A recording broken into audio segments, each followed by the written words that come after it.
el presidente.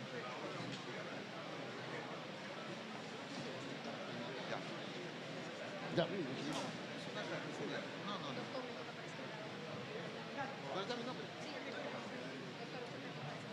Ya.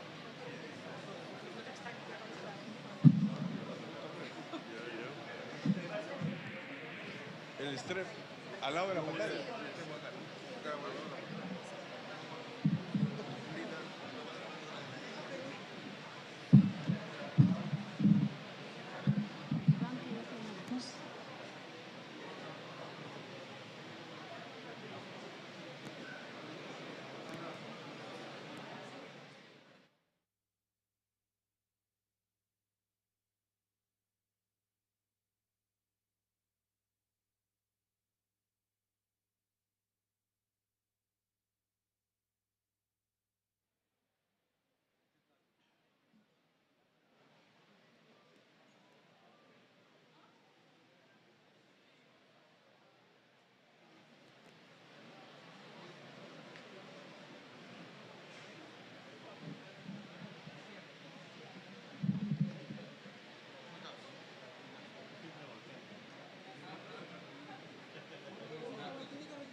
Con su venia, señora Presidenta del Tribunal Constitucional, doctora Luz Pacheco Serga. Señor Presidente del Congreso de la República, señora Presidenta del Poder Judicial, señores magistrados que conforman el Pleno del Tribunal Constitucional, autoridades que nos acompañan esta mañana y distinguido auditorio, tengan todos ustedes muy buenos días. El Tribunal Constitucional les da la más cordial bienvenida a la ceremonia de apertura del Año Jurisdiccional Constitucional 2026. Por favor, nos ponemos de pie. Vamos a entonar las sagradas notas de nuestro himno nacional, acompañados por la banda de músicos de la Marina de Guerra del Perú.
¡Viva el Perú! Tomen asiento, por favor. Invitamos ahora a la doctora Luz Pacheco Serga, presidenta del Tribunal Constitucional, a realizar el discurso de orden correspondiente a la apertura del año jurisdiccional constitucional 2026.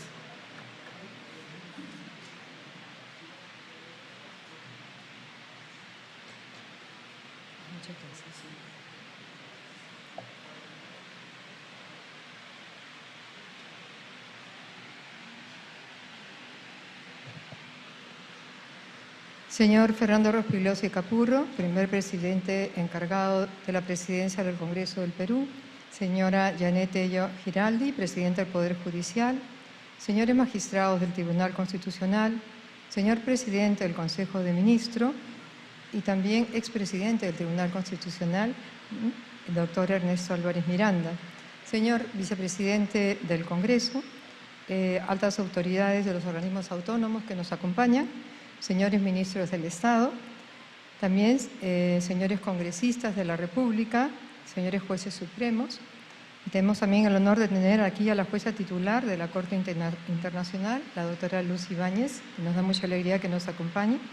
Señores jefes de las misiones diplomáticas acreditadas en el Perú, autoridades ediles, militares, académicos, ex magistrados del Tribunal Constitucional. Señoras y señores, aunque veo muchas caras conocidas, quisiera mencionar a cada uno, pero si no, ahí no terminamos nunca. Muy buenos días de verdad a todos ustedes y también a aquellos que nos están siguiendo a través de las redes sociales y en particular a los miembros o los trabajadores del Tribunal Constitucional.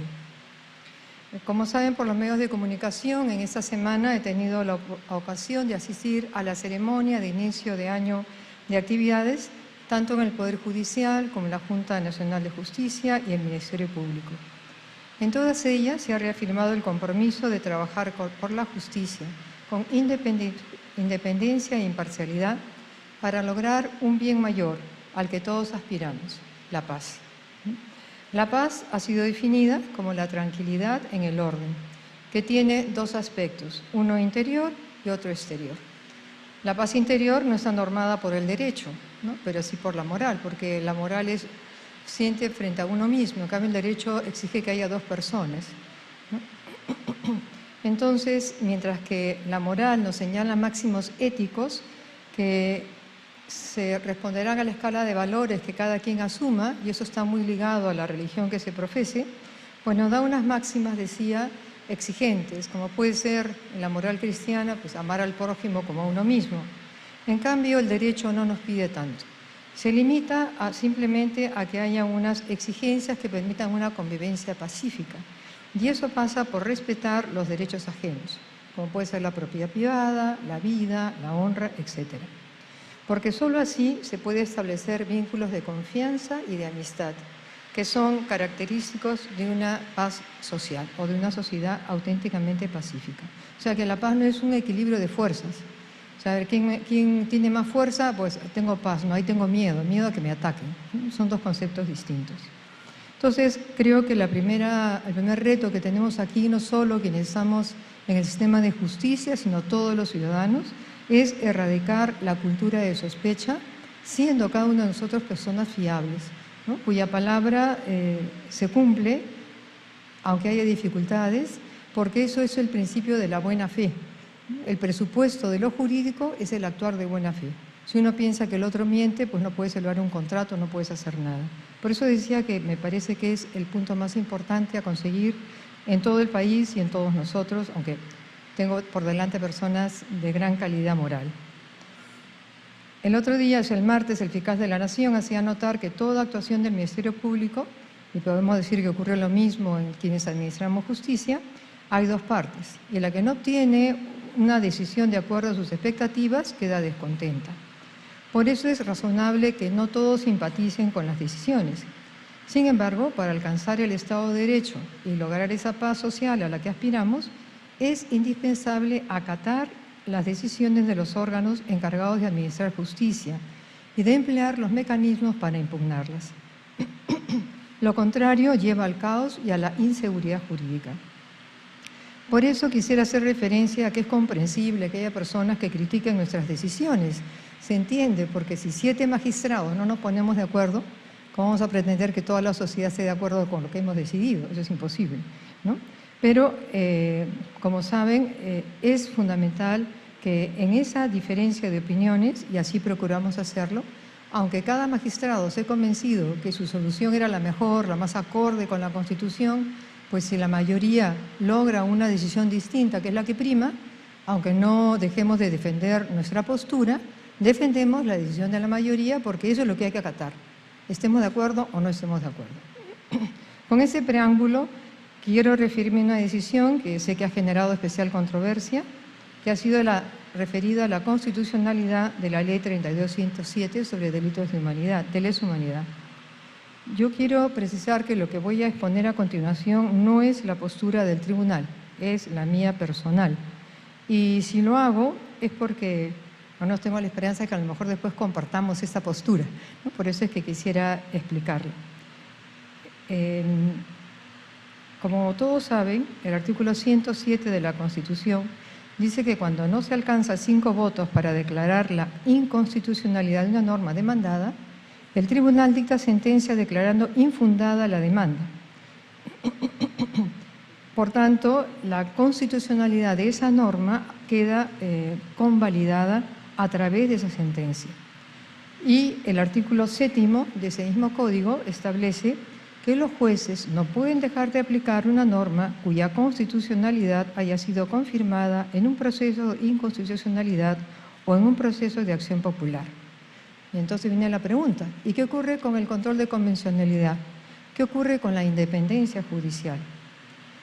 Sabemos que la 4ª disposición final y transitoria de la Constitución establece que las normas relativas a los derechos y a las libertades que la Constitución reconoce se interpretan conforme con la Declaración Universal de Derechos Humanos y con los tratados y acuerdos internacionales sobre las mismas materias ratificadas por el Perú. Esto que todos conocemos se ratifica en el Código Procesal Constitucional, en su artículo 8º, que repite lo que acabo de leer, pero además añade en el primer párrafo y dice: esa interpretación debe hacerse además conforme a las sentencias adoptadas por los tribunales internacionales sobre derechos humanos en los procesos donde el Perú es parte.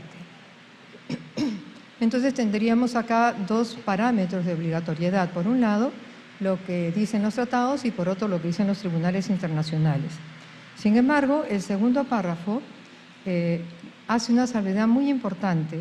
Dice, en caso de incompatibilidad entre una norma convencional y una constitucional, o la incompatibilidad entre decisiones de tribunales internacionales y del Tribunal Constitucional, los jueces preferirán la norma o decisión que más favorezca a la persona y a sus derechos humanos.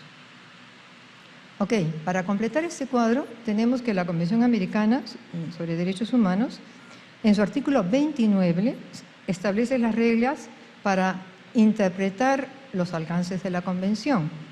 Y entre otras disposiciones, dice ese artículo 29, ninguna disposición de la Convención puede ser interpretada para a.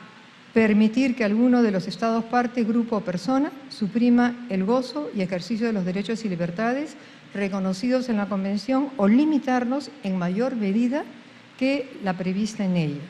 B. Limitar el goce y ejercicio de cualquier derecho o libertad que pueda estar reconocido de acuerdo con las leyes de cualquiera de los Estados partes o de acuerdo con otra convención en que sea parte uno de dichos Estados. Y C. Excluir otros derechos y garantías que son inherentes al ser humano o que se derivan de la forma democrática representativa de gobierno, como puede ser una ley expedida por el Parlamento. Pues pienso que de estas 3 premisas podemos sacar 3 conclusiones. La primera, el Perú y por tanto todos los órganos jurisdiccionales están obligados a interpretar los derechos y libertades de acuerdo a la Declaración Universal de Derechos Humanos y tratados en vigor, entre los que se encuentra la Convención Americana. Segundo, el sometimiento del Perú a las decisiones de la Corte se encuadran dentro del respeto a la mencionada Convención. Tercero, por tanto, si la Corte Interamericana emite una sentencia contraria a la Convención, El Estado peruano y sus jueces ordinarios y constitucionales considero que no estamos obligados a someternos a ese mandato porque no tiene legitimidad. Me explico un poco más. La Convención Americana, como su nombre lo indica, protege derechos y libertades fundamentales. Por tanto, un fallo que los vulnere, aunque pueda cumplir con las exigencias de la justicia formal, ¿en qué sentido? Pues se ha dado la ley a través del Parlamento, se ha publicado, se han seguido todos los cánones procedimentales. Puede ser que aunque cumpla con todos esos parámetros, pero está vulnerando exigencias de bienes humanos, entonces no cumple con la justicia material, que es la que prima en el Estado constitucional de derecho. Esta diferencia entre justicia material y formal la aprendió Occidente después de la experiencia nazi, en que las leyes discriminatorias contra los judíos, personas de otra raza o que sufrían alguna discapacidad, debían ser, pues, no sé, sometidas, pues, las asesinaban o las sometían a procedimientos para que quedaran infértiles. Y estas leyes fueron elaboradas por el Parlamento, fueron promulgadas por el Ejecutivo, fueron además ejecutadas por las fuerzas policiales y las fuerzas militares de ese país, y además cuando los ciudadanos iban a los órganos de justicia, pues los tribunales aplicaban esas leyes. Bueno, cuando fueron los juicios de Nuremberg quedó claro que no se puede uno escudar en que como la ley está, bueno, yo tengo que obedecerla. No, señor, hay cosas que evidentemente contrarían bienes humanos básicos y no hay obligación de seguirlas. Y pongo acá un ejemplo muy concreto.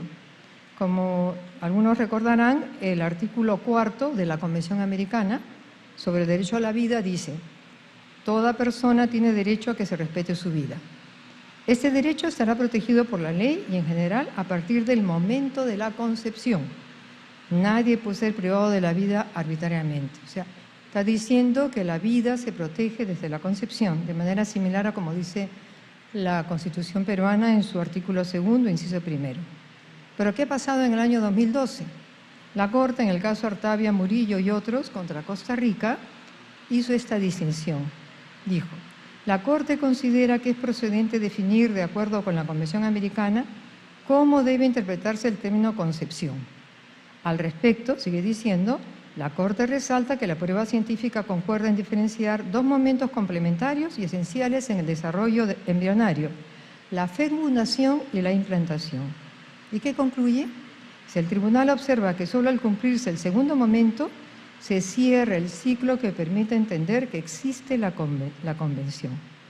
Entonces, sigue razonando que aunque sí reconoce que el óvulo fecundado da lugar, dice, a una célula diferente con información genética suficiente para el posible desarrollo de un ser humano, lo cierto es que dicho embrión si no se implanta en el cuerpo de la mujer, sus posibilidades de desarrollo son nulos. Si un embrión nunca logra implantarse en el útero, no podría desarrollarse, pues no recibiría los nutrientes necesarios ni estaría en un ambiente adecuado para su desarrollo. Entonces, ¿cuál es la conclusión a la que llega la Corte? Por esto, el término concepción, desde el momento en que ocurre la implantación, se tenía que entender concepción desde el momento que ocurre la implantación, razón por la cual la Corte considera que antes de este evento no procede a aplicar el artículo 4 de la Convención Americana. Entonces, claro, todos estamos de acuerdo que el embrión sin la madre se muere, pero yo creo que también todos sabemos que si nace y nadie lo atiende, igual se muere. Y durante toda la vida, si no nos atienden, nos morimos.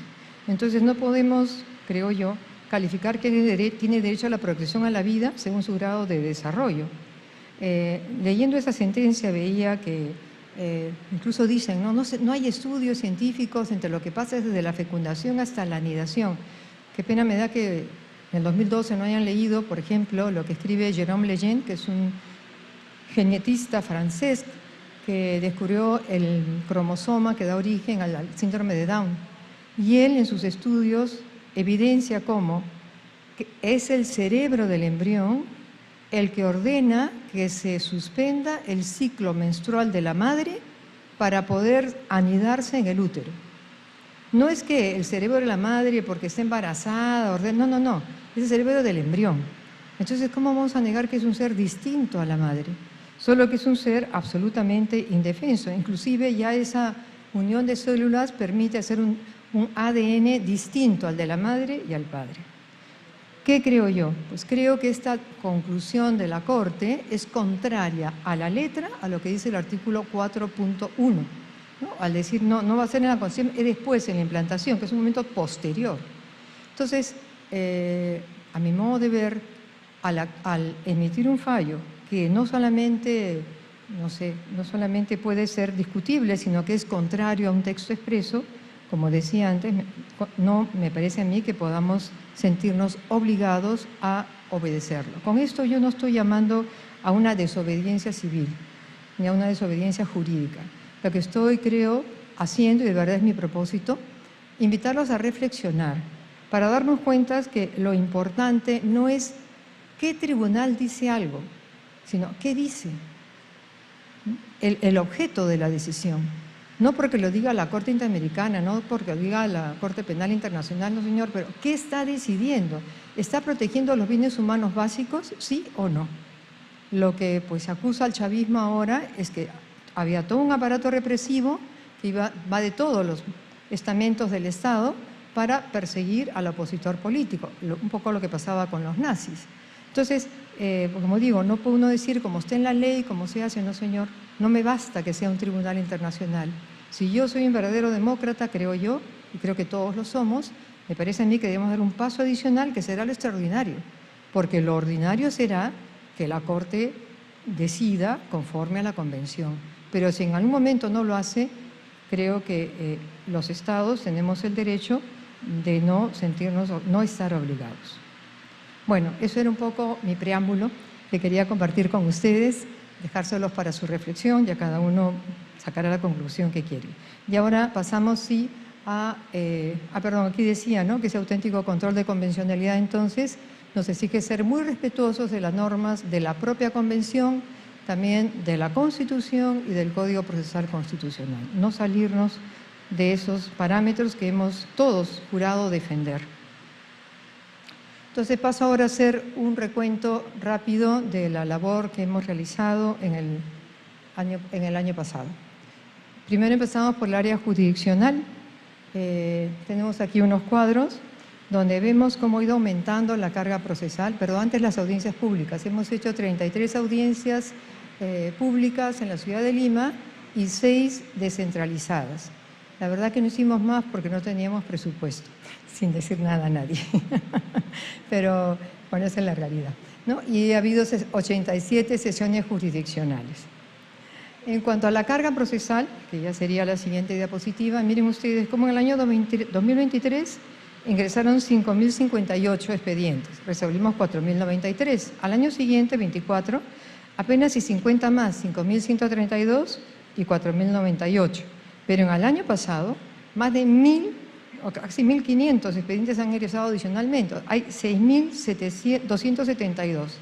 Pero hemos resuelto 4.811, es decir, casi 800 más que el año anterior. Entonces, hay una mayor demanda, pero como ven ustedes, nos hemos esforzado en una mayor productividad. Y eso se ha hecho sin que haya aumentado el número de magistrados, porque, claro, somos los que somos, no hay más, ¿no? Por eso quiero agradecer públicamente el esfuerzo que ellos han hecho a lo largo del año para resolver esos expedientes, así como también de los asesores de las comisiones, de los despachos de los magistrados, las relatorías del Pleno, de la Sala, y que sin el apoyo del área administrativa, tecnológica, pues tampoco hubiéramos conseguido estos resultados. Pido un aplauso para todo el personal del TC.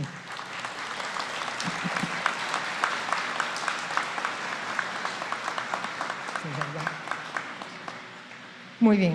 Entonces, también yo quisiera agradecer tanto al Congreso de la República como al Poder Ejecutivo, ahora en la persona que está aquí, el Premier, y también la Ministra de Economía y Finanzas, que digo es bien valiente, porque cada vez que va a una de estas reuniones todos le pedimos plata, pero ella sabe y es una persona muy abierta, muy dispuesta a colaborar siempre en la medida de las posibilidades. Y verdad que yo lo he experimentado el año pasado, que hemos insistido tanto porque teníamos un presupuesto igual al del año, o sea, en el 25 igual al 2024. 2024 menor de 2023 y menor de 2022. Y era casi imposible. Sin embargo, tanto el Congreso como el Poder Ejecutivo nos apoyaron en una demanda adicional que nos permitió poder contratar asesores externos para aliviar la carga procesal. Y simplemente querré recordarles que como el presupuesto ha quedado muy ajustado, no tenemos suficientes medios para cubrir con los gastos de mantenimiento de los edificios, ni tampoco para poder contratar servicios indispensables, pues vamos a volver a tocar la puerta, ¿no?, del Congreso y del Poder Ejecutivo para que nos puedan atender en nuestra demanda adicional. Bueno, ¿qué hemos logrado también, aparte de números, en esta tarea de trabajar por la descarga? En primer lugar, hemos desarrollado internamente, in-house, un programa para la notificación por casilla electrónica. Confío que estará en funcionamiento el próximo mes porque tenemos que aprobar a nivel del Pleno el reglamento para su uso. Como se dan cuenta, mediante este medio, inmediatamente las partes conocerán el resultado de la decisión y habrá un ahorro de tiempo y dinero muy grande. En segundo lugar, ya estamos empleando la inteligencia artificial. Hemos elaborado un protocolo que se publicó una resolución administrativa que desde agosto del 25 nos permite la generación automatizada de resúmenes de expedientes. Y eso tiene un impacto directo tanto en la adecuada asignación de los casos al Pleno o a las salas, como también facilitar a los al gabinete de asesores el análisis del expediente, ¿no? Porque no es que sustituya al asesor, porque viene el resumen, pero no dicen qué folio está lo que indica de demanda, contestación, y le corresponderá al asesor verificar. Y de esa manera, como digo, jamás la inteligencia artificial va a suplir lo que hacemos los seres humanos, pero sí nos ayuda. También que sepa que estamos trabajando, completando una data de jurisprudencia de los últimos 10 años de sentencias del tribunal, que también con ayuda de la inteligencia artificial va a permitir relacionar casos similares a los expedientes que van llegando para hacer una propuesta, teniendo en cuenta así ha solucionado el tribunal, y bueno, pero ya el caso es cada caso es cada caso, porque la inteligencia artificial funciona en base a logaritmos, a estadísticas, pero un caso concreto puede tener una situación distinta y la verdadera justicia es justicia con equidad, ¿no?, la que ve el caso concreto. Pero de hecho, también aquí con nuestros medios, con nuestros recursos, yo quiero agradecer a la Oficina de Tecnologías de la Información, en la persona del ingeniero César Rodríguez, todo su equipo, también de la Comisión de Descarga Procesal, en la persona del doctor Alberto Chepiú, que de verdad han trabajado todos intensamente para ir, como decía antes, con nuestras posibilidades, utilizar estas herramientas. Y no puedo tampoco dejar de mencionar la ayuda que ha supuesto el asesoramiento de los tribunales de justicia de Brasil, que yo les comenté el año pasado que habían firmado unos convenios y sí, nos han ayudado a ir consiguiendo estas metas. Otro paso importante fue, que también lo mencionó la doctora Janet en su presentación, el contar con el expediente judicial electrónico, que desde el 29 de octubre del año pasado es de uso obligatorio en 36 cortes de justicia. Y con eso hemos hecho realidad la interoperatividad entre el Poder Judicial y el tribunal. O sea, todo desde el primer momento llega electrónicamente y lo recibimos electrónicamente y se pueden trabajar sin ningún problema. Y aquí quiero agradecer nuevamente también a la doctora, Janet Tello, que la que fue del primer momento la impulsora, pero ha contado con el apoyo de la doctora Elvia Barros, que la veo por aquí, si no me equivoco, ahí está, y también el doctor Ramiro Bustamante, que están muy comprometidos con este proyecto. Muchas gracias.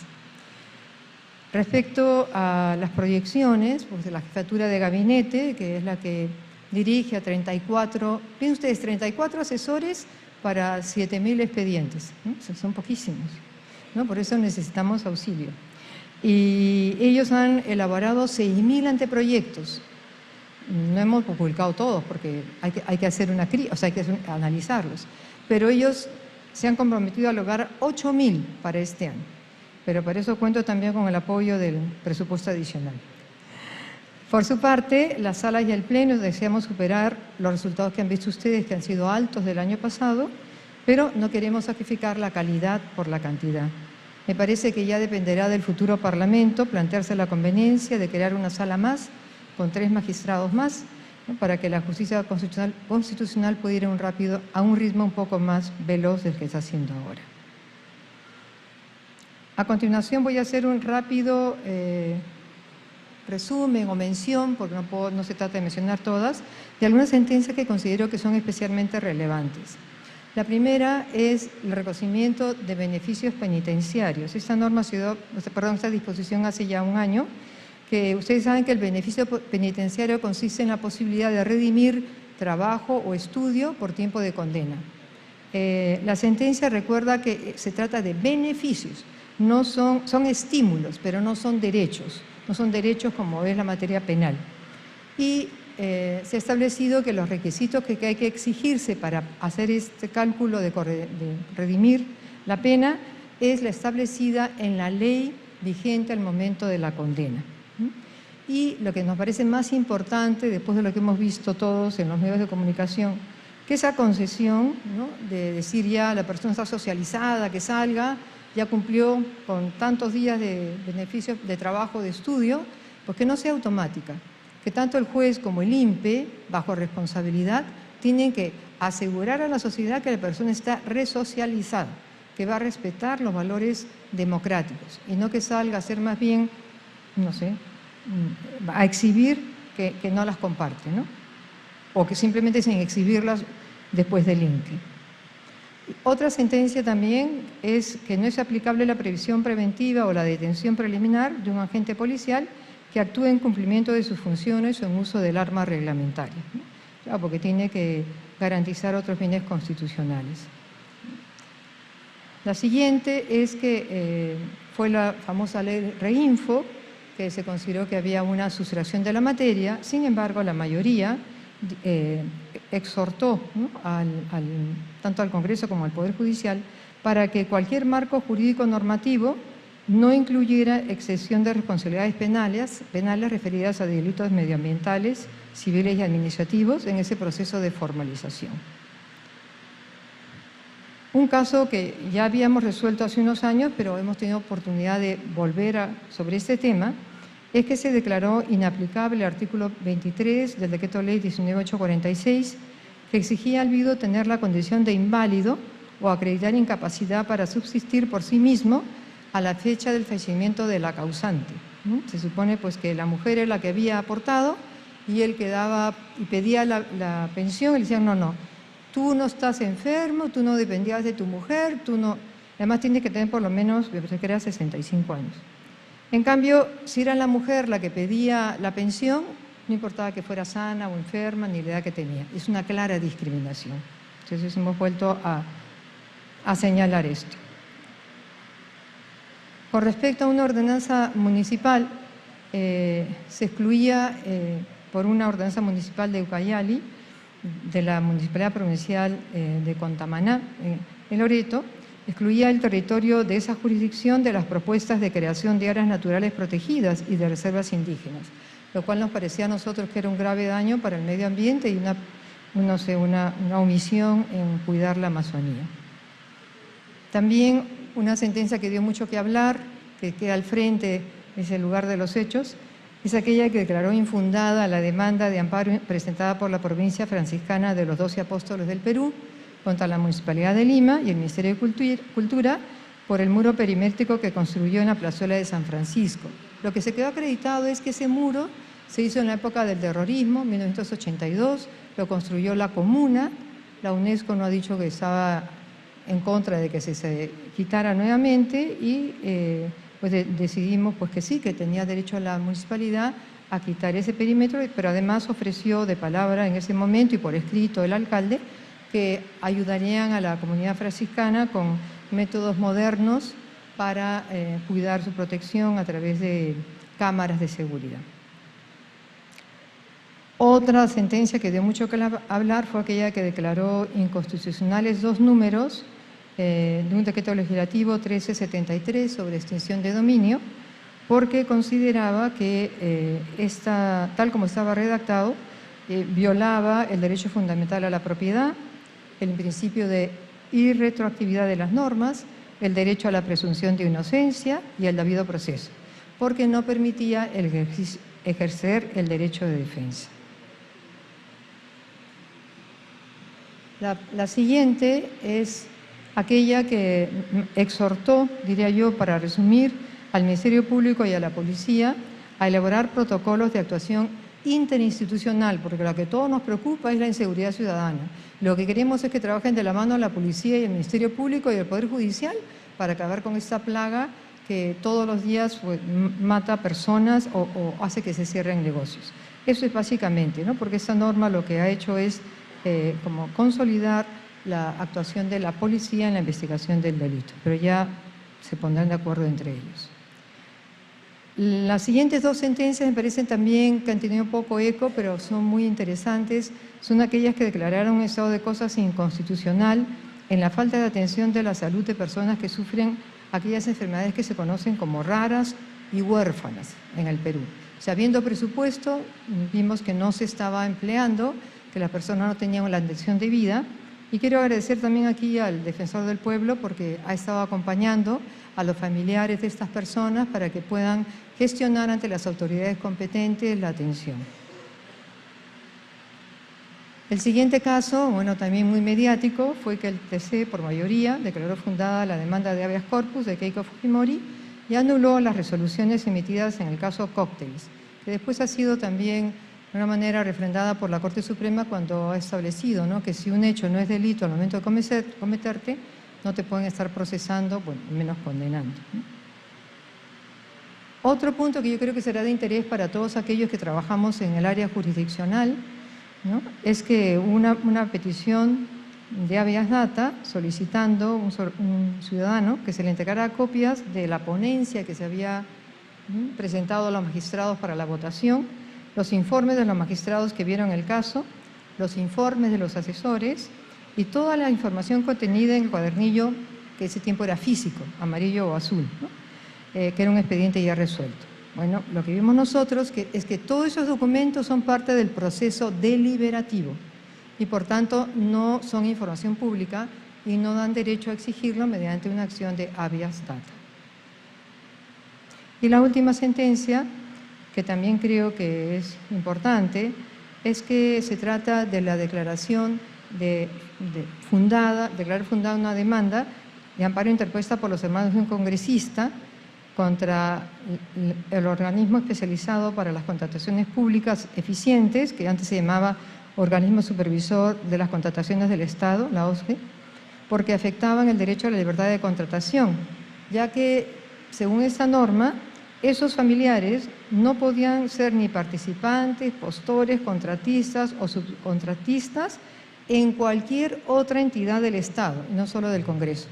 O sea que si uno está en Lima, trabaja en Lima y tiene un pariente que trabaja pues, en Chumbivilcas, el de Chumbivilcas tenía que dejar el trabajo.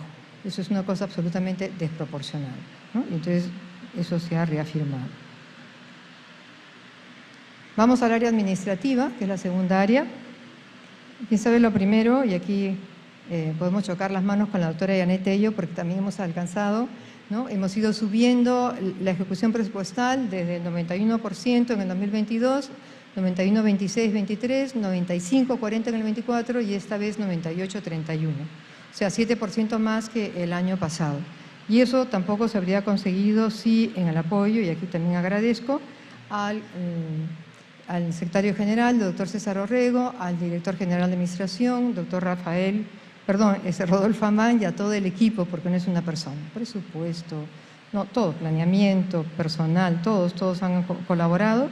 Y es muy positivo también, bueno, como lo diré, si quieres pasar a la siguiente diapositiva, que hemos también implementado un sistema de recursos humanos a través de un programa que se llama iEstatal, que ha fortalecido el control de asistencia y la gestión de personal, y sabemos que ahora hemos alcanzado índices superiores al 90% en planes de capacitación y de integridad. Otro punto importante conseguido es que en el tercer piso de nuestra sede de allá de San Isidro, todavía el Banco de la Nación tiene una caja fuerte gigantesca, donde está su centro de datos, un cofre se llama, y nos permitieron poner allí también nuestro servidor. O sea, nuestro es uno chiquito frente a todo, es como entrar a Silicon Valley, ¿no? Es una cantidad increíble, ¿no? Pues nosotros hemos puesto ahí el nuestro y eso ha sido una gran mejora en ahorro de todo, ¿no? Seguridad física, control de accesos, protección contra incendios, etc. La siguiente diapositiva, Gregorio. Muy bien. Hemos habilitado y mejorado las instalaciones, tanto en la sede del Tribunal en San Isidro, como en el Centro de Estudios Constitucionales y también en Arequipa. Y algo que celebramos especialmente el mes pasado es que por fin la Oficina de Trámite Documentario, conocido como la Mesa de Partes Virtual del Tribunal, ya se trasladó a San Isidro. O sea que aquí ya no se reciben documentos, pero sí virtuales. Todo lo virtual siempre, pero ahora ya la sede, como verán, no tiene pues nada que ver con este edificio que es tan bonito, es un museo, pero que es poco práctico para el trabajo cotidiano. Y fíjense, a mí me alegra también poder decirles que en todos estos trabajos no hemos tenido ninguna observación de la OSI, de la Oficina de Control Institucional. O sea, todo ha salido limpio, ¿no? Lo cual también digo es una satisfacción de cómo ha trabajado el personal. Y cerramos, bueno, aquí también otras fotos. Vamos a pasarle un video muy cortito de 2 minutos al final para que puedan apreciar y se animan a ir a visitarnos allá a San Isidro. Entonces pasamos al Centro de Estudios Constitucionales, que realmente el año pasado, bajo la dirección del doctor César Ochoa Cardis, que es su director general, ha logrado una gran labor, ¿no? Y con su equipo, indudablemente. Se realizaron 83 actividades académicas, a través de las cuales se ha llegado a más de 16.387 personas. Es un universo bastante grande de personas capacitadas. De esas actividades, 26 fueron actividades internacionales con juristas ampliamente reconocidos, como puede ser Luigi Ferraioli, Manuel Aragón Reyes y otros. Además, todos los magistrados, todos hemos participado en esas conferencias, en esas capacitaciones, también los asesores de comisiones, de despachos, y es un trabajo unido, ¿no? Para lograr impulsar un deber que tiene el tribunal, que es dar a conocer su jurisprudencia. También se llevaron a cabo 2 concursos de investigación, el segundo en investigación en Derecho Constitucional, Manuel Aguirre Roca, que es para estudiantes, ¿no? Y el concurso de tesis de posgrado, Carlos Ramírez Núñez, ¿no? Y cada vez están participando más universidades, de lo cual también les comento por los profesores que puedan animar a sus alumnos. Respecto a las publicaciones, se han publicado 11 obras, 7 libros, 3 ediciones de la Revista Peruana de Derecho Constitucional y un compendio actualizado de las normas referidas al Tribunal Constitucional.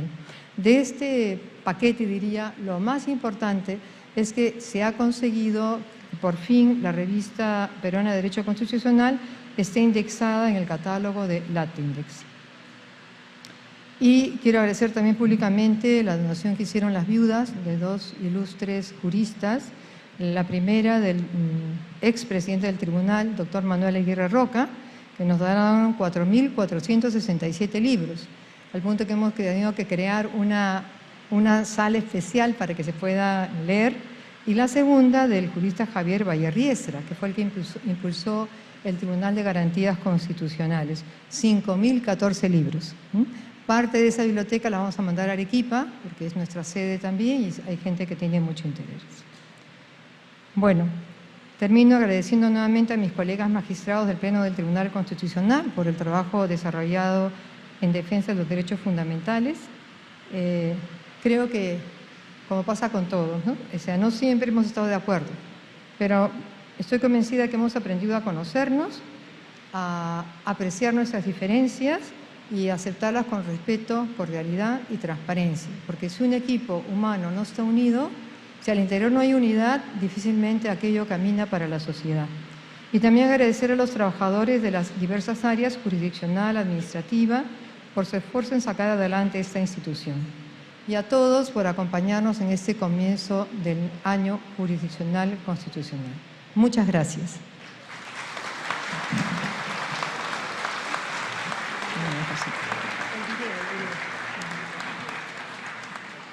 Los dejo ahora con el video que les he ofrecido, que es cortito.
Aplausos para el Tribunal Constitucional.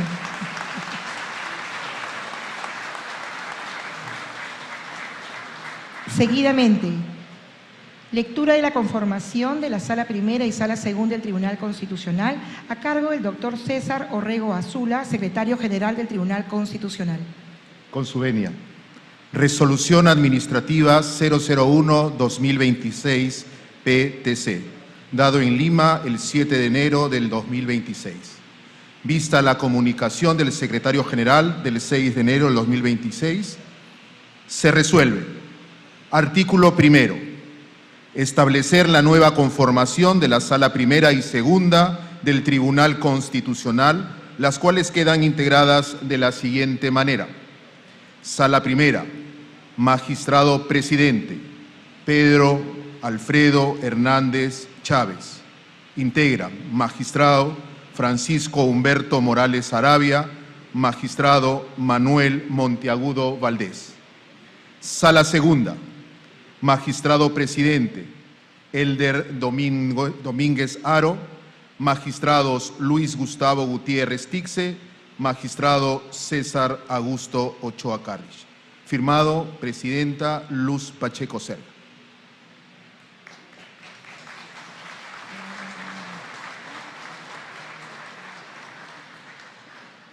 A continuación, les pedimos a las autoridades que están en el estrado que se pongan de pie para tomar la foto oficial, por favor.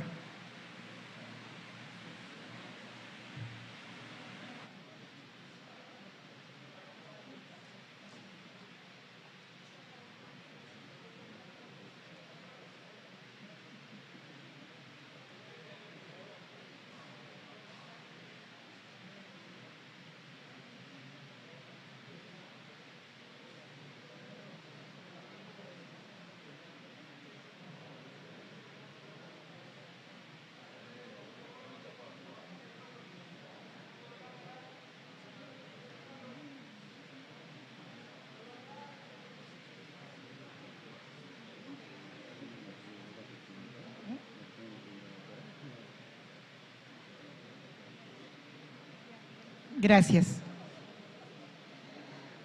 Distinguida concurrencia, la ceremonia ha concluido. Se les agradece a todos por su amable asistencia. Procederemos ahora al saludo de las altas autoridades en el mismo orden, el mismo que se realizará, por favor, mirando el escenario por el lado derecho. Pueden empezar, por favor. Por allá, lado derecho.